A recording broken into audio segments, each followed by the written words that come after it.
Good morning, folks, and happy Friday. This is the day that the Lord has made, and we will rejoice and be glad in it.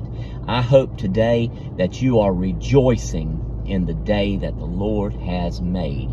I've said this many times before, and it bears so much repeating. When we wake up of a morning and we think to ourselves, I just don't know if I can make it today. Well, I got good news for you, Christian. You can make it today. What's the proof of that? The fact that you woke up this morning. God's mercy and God's grace has allowed each and every one of us to get up out of the bed this morning and to go through this day doing whatever we're doing, and prayerfully we're remembering to do it for the glory of God. So I hope and pray that no matter what you may be going through this Friday, that you wake up and get started with that attitude right there. That this is the day that the Lord has made. We will rejoice and be glad in it. And more than that, everything that we do, we'll do it to the glory and honor of God. If we'll have that attitude, and I've not arrived yet either, but if we would continue to have that attitude, what wonderful day we may have, no matter what may come our way. So I hope and pray that that is the attitude upon your heart today and upon your lips today.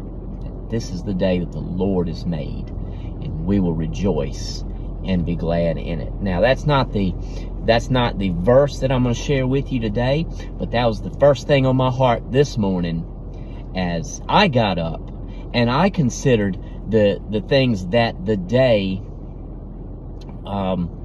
would bring, the things that we would go, or I would go through this day, the things that I know that I have on my agenda this day, and then give an account for things that may pop onto my agenda without me previously knowing it, because that happens sometimes. But Christian, let's keep that attitude. This is the day that the Lord has made, and we will rejoice and be glad in it. Reminder, Sunday, come and worship with us at Oak Level. Very special day. Sunday is Mother's Day. So come on out and enjoy some worship on this Mother's Day, and then prayerfully you mothers will get some special treatment after church and get fed real good. We all know we enjoy being fed, and but it's going to be a wonderful day in the Lord. Oak Level, our services are as usual on Sunday, 9:45 Sunday school, 11 a.m. worship service. And all the ladies in attendance will be getting a special gift. And you might say to yourself, well, why? I don't have any children, so why should I get a gift? Well, I got the answer for you. You may not have children, but you've been an influence on somebody. So we're going to celebrate mothers, and all the ladies are going to get a special gift on Sunday as we worship. I want to read to you today from the book of John, chapter number 13 and verse number 14. Now, John chapter 13 through chapter 16, we all know that as the upper room discourse. We know that as that period of time where Jesus and the disciples are in the upper room prior to his arrest and crucifixion. And Jesus is teaching them everything that they need to know, because he's getting ready to go to the cross, to go to the grave, and then ascend to the Father, and rise from the grave, and then ascend to the Father. Let me not forget that. And they need to know everything that he expects of them as they build the foundation of the church, as they build the foundation of everything that we do on a weekly basis as Christians in our worship. And in in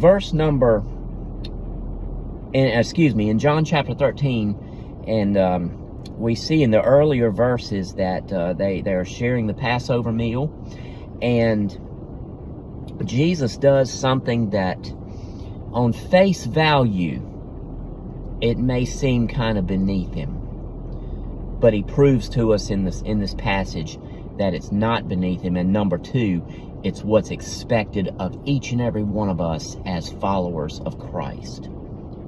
So let me set the stage for you. Jesus has taken a towel, he's girded himself with it, and he bends over and he washes the disciples' feet.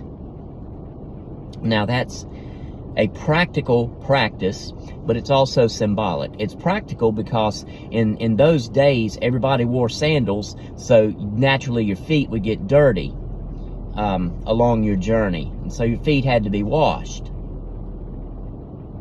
And then it's symbolic because of what Jesus is getting ready to tell the disciples. John chapter 13 and verse number 14. If I then, your Lord and teacher, have washed your feet, you also ought to wash one another's feet. What Jesus is talking about here is servanthood. He did not come to be a conquering king. See, that's the reason that the Jewish people had something against him, is because they expected a conquering political leader instead of a humble servant. But Jesus gave that model of servanthood to his disciples, and us, by the way, as well, through this passage right here. We are to be servants to one another. We are not to, y'all have heard me say this many times before, we're not to take our Christianity and just put it on a shelf like some trophy and say, look what I have. You know, some devotions that I film from the office. I say film, that's old-fashioned, video from the office.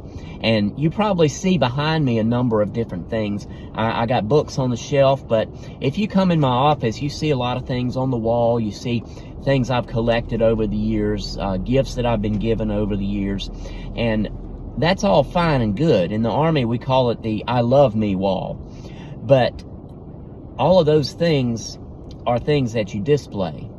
Our Christianity is something we display, but we don't display it just to say, look at what I got. We display it in our servanthood one to another. And so Jesus encourages us in this passage that because he is a servant, then we ought to be servants as well. And may that encourage us, and may that challenge us as we go throughout our journey this day and every day, Christian. We are to be servants just as Jesus was a servant. So I hope and pray you have a wonderful Friday today.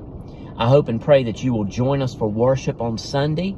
And let me say also very happy Mother's Day on Sunday.